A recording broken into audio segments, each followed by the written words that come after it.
Selanjutnya, bagaimana langkah-langkah uji Range-Spearman?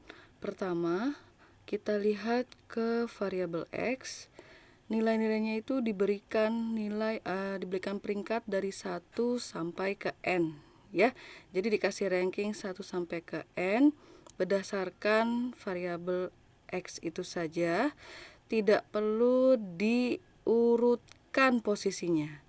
Lalu, berikan juga peringkat pada nilai-nilai di variabel Y dari 1 sampai N, juga tidak perlu berpindah posisinya. Jadi, tetap pada responden masing-masing.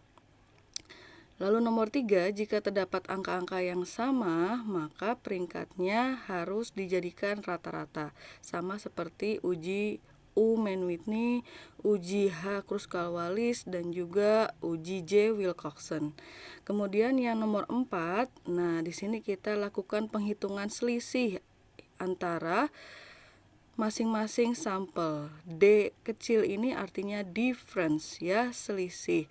Caranya adalah peringkat X dikurang peringkat Y pada baris yang sama. I di sini artinya baris yang sama. Selanjutnya, kuadratkan masing-masing selisih tersebut lalu dijumlah, jadilah sigma DI kuadrat. Lalu kita hitung rho, ya, atau R kecil. Itu adalah koefisien korelasi Range-Spearman. Rho rumusnya adalah 1 min 6 dikali sigma DI kuadrat dibagi N pangkat 3 min N. Nah, 1 di depan inilah yang membuat nanti hasilnya terletak antara minus 1 sampai 1, ya. Kita lihat.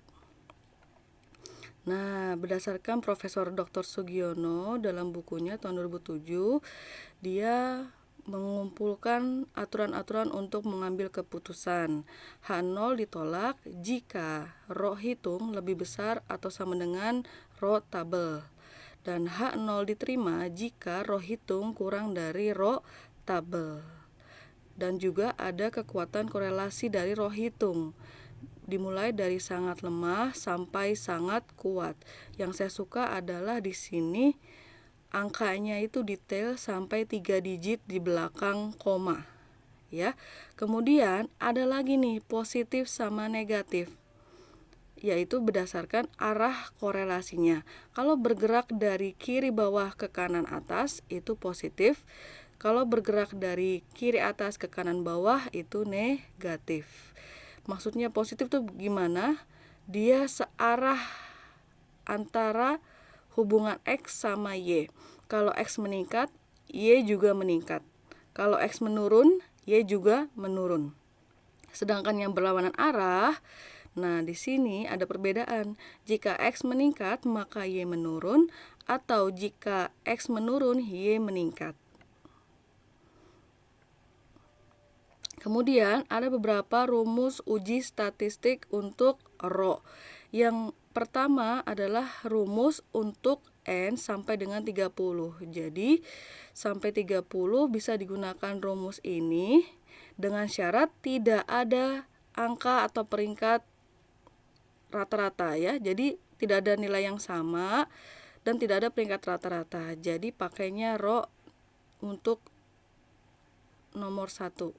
Kemudian untuk nomor 2 adalah jika ada nilai yang sama, jadi ada peringkat rata-rata. Nah, rumus rho-nya beda lagi.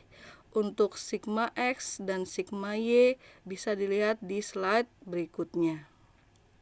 Nah, kelihatan ya, sigma X kuadrat, di situ ada sigma TX, artinya adalah berapakah faktor koreksi. Nah, di situ adalah faktor koreksi masing-masing. Untuk X ada, untuk Y juga ada. Ya, bisa dilihat juga di situ T besar adalah faktor koreksi dan T kecil adalah jumlah peringkat yang sama. Nah, nomor 3 digunakan jika N lebih dari 30. Ya, dianggapnya sudah sampel besar, maka bisa didekati dengan rumus t-test atau student t rumusnya. Jadi di sini adanya T hitung sama dengan rho. Jadi tetap dicari juga rho-nya, baru dilanjutkan dengan rumus uji T. Rho dikali akar N min 2 dibagi 1 min rho kuadrat. Ya, itu adalah rumusnya. Lalu titik kritis untuk rho yang pertama yaitu pada saat N sampai dengan 30. Maka ada tabel rho hitung dibandingkan dengan rho tabel. Sedangkan jika N lebih dari 30, maka pakai pendekatan t-test ya. Di situ untuk T ada dB. dB adalah derajat bebas. Rumusnya ada 2 untuk T sampel bebas N-2, tapi kalau untuk T sampel berpasangan dB sama dengan N-1. Jadi kalau berpasangan itu dianggap sebagai satu paket ya, seperti itu. Nah, decisionnya H0 ditolak jika rho hitung melebihi atau lebih besar dari nilai kritis pada alfa tertentu. Untuk kesimpulan, ini adalah kesimpulan yang dibilang lengkap. Kenapa?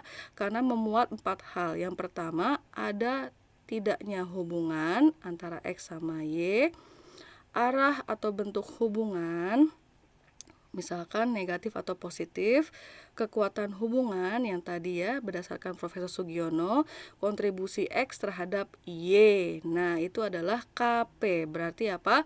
Rho dikuadratkan. Lalu hasilnya ditulis dalam persen. Itulah kontribusi X terhadap Y. Ada contoh yang pertama, kita ingin mengetahui hubungan antara kadar SGOT seseorang dengan kadar kolesterol LDL dari kembarannya. Nah, kenapa harus kembarannya? Karena untuk Rank Spearman objeknya harus berbeda ya. Jadi diambil pasangan anak kembar seperti itu. Nah, alfa 0,01 di sini uji one tail. Kenapa one tail? Karena peneliti sudah punya asumsi bahwa kadar SGOT tinggi juga akan mempengaruhi tingginya kadar LDL. Kalau tidak salah, LDL itu adalah kolesterol jahat ya, seperti itu. Jadi sudah ada kecenderungan ke arah positif. Jadi one tail. Asumsinya uji normalitasnya tidak terdistribusi normal, makanya kita pakai rank Spearman.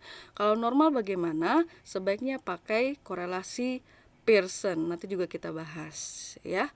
Oke, prosedurnya H0 HA. HA adalah alternatif.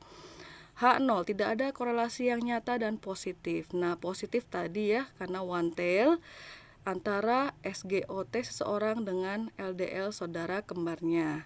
Nah, kebalikannya ada di hipotesis alternatif. Lalu kita punya rho tabel. Dilihatnya dari N dan juga alfa. Dan jangan lupa kita satu sisi ya, one tail. Nanti akan kita lihat kenapa bisa 0,893. Kemudian setelah diketahui nilai kritis, kita hitung rho hitungnya. Rumusnya nanti kita lihat sekarang. Sebelum mencari rho hitung, sigma DI kuadrat perlu ditemukan dulu ya. Kita lihat nih, kadar SGOT sudah, lalu kadar LDL juga sudah ditulis. Berikutnya kasih ranking untuk kadar SGOT. Kebetulan dia 1, 2, 3, 4, 5, 6, 7 persis. Lalu yang LDL kita kasih ranking. Ternyata ada sedikit perbedaan. 1, 2, 3, 4, 6, 5, 7. Nah, lalu kita cari selisihnya antara ranking X dikurang ranking Y. Jadi Untuk nomor 1 sampai 4 itu 0 dan juga nomor 7 0 karena peringkatnya sama semua. Nah, yang berbeda adalah nomor 5 dan 6. Di situ ada yang selisihnya minus, ada yang selisihnya plus. Lalu dikuadratkan biar adil nih. Kalau tidak dikuadratkan kan jadi saling meniadakan ya. Jadi dikuadratkan jadi plus 1 plus 1. Jadi sigma DI kuadratnya adalah 2. Masukkan angka 2 ke dalam rumus Rho hitung. Setelah dilakukan perhitungan dapatnya 0,964 ya. Nah, ini positif nih nilainya. Berarti dugaan si peneliti insya Allah sudah tepat ya. Nah, keputusannya adalah H0 ditolak. Kenapa? Karena Rho hitung lebih besar atau sama dengan Rho tabel ya. 0,964 lebih besar dari 0,893. Kesimpulannya tinggal mengikuti. Ada kata-kata positifnya juga ya. Dan jangan lupa biar tambah lengkap kontribusi X terhadap Y didapatkan dari R kuadrat atau Rho kuadrat. Dapatnya 92,9%. Wah, tinggi sekali ya. Berarti kadar SGOT benar-benar mempengaruhi kadar dari LDL. Ini adalah tabel Rho Spearman. Kita lihat di atas alfa dalam kurung 2. Maksudnya adalah 2 sisi atau two-tailed. Kalau yang bawah alfa dalam kurung 1 artinya adalah satu sisi. Nah, tadi kita dapat 0,893 itu berasal dari 0,01 alfanya satu sisi dan juga n-nya adalah 7. Nah, perpotongannya ada di 0,893. Lalu kita masuk ke contoh kedua. Nah, di sini datanya tidak disebutkan, yang disebutkan langsung ke ranknya. Ya, ada rank X dan juga rank Y. Lihat di sana tidak perlu diurutkan dari yang paling kecil sampai yang paling besar. Yang penting rank X dan rank Y-nya lengkap. Baru dicari selisih, yaitu D kecil ya. Dikurang X dikurang Y semuanya baru dikuadratkan sehingga hasilnya positif semua dan dijumlah dapatlah sigma D kuadrat sama dengan 22. Nah, penelitiannya ingin mengetahui apakah ada hubungan antara X sama Y. Jadi, yang penting ada hubungan atau tidak. Tidak peduli dia itu positif atau negatif, ya. Seperti itu. Kemudian, datanya ordinal dan random pengambilannya. H0 tidak ada hubungan yang nyata antara X dan Y. H1 ada hubungan yang nyata antara X dan Y. Dari rumus Rho hitung kita peroleh 0,952. Kemudian N-nya 14, alfa 5%, mungkin pakai default. Nah, two-tailed karena tidak ada petunjuk positif atau negatif ya. Dapatnya 0,538 untuk nilai atau titik kritis. Sekarang dibandingkan 0,952 lebih besar dari 0,538. Maka H0 ditolak pada alfa 5%. Nah, kesimpulannya ini nih di breakdown secara lengkap ya. Yang pertama, ada tidaknya hubungan. Yang kedua, kekuatan hubungan. Yang ketiga, arah hubungan. Yang keempat, kontribusi X terhadap Y. Ya, oke. Lagi-lagi kita lihat tabel Rho-nya. Tadi alfa 2 sisi 0,05 yang ini. Lalu N-nya adalah 14, jadi perpotongannya adalah 0,538. Nah, selain dengan Rho hitung, bisa juga dicari Z hitung. Rumusnya adalah Rho dikali akar N-1. Kita ambil contoh soal sebelumnya, contoh 2. Kan Rho hitungnya 0,952, N-nya adalah 14. Setelah dimasukkan ke dalam rumus, hasilnya adalah 3,43. Nah, lagi-lagi Kalau alfa 0,05, uji dua sisi nilai kritisnya adalah plus minus 1,96 ya. Udah hafal nih kayaknya. Terus kita bandingkan 3,43. Ini kayaknya di luar ya, di luar antara min 1,96 sampai plus 1,96. Berarti apa? H0 ditolak, terbukti sama keputusannya. Nah, ini untuk latihan nih. Ada produktivitas padi A dan padi B dalam baris tanam yang sama. Jadi, kesamaannya di baris tanam. Seperti itu. Kemudian alfanya 0,05 dan juga tutel ya, seperti itu. Ini adalah prosedur ujinya. Tetapkan hipotesis 0 dan H1 atau penelitian.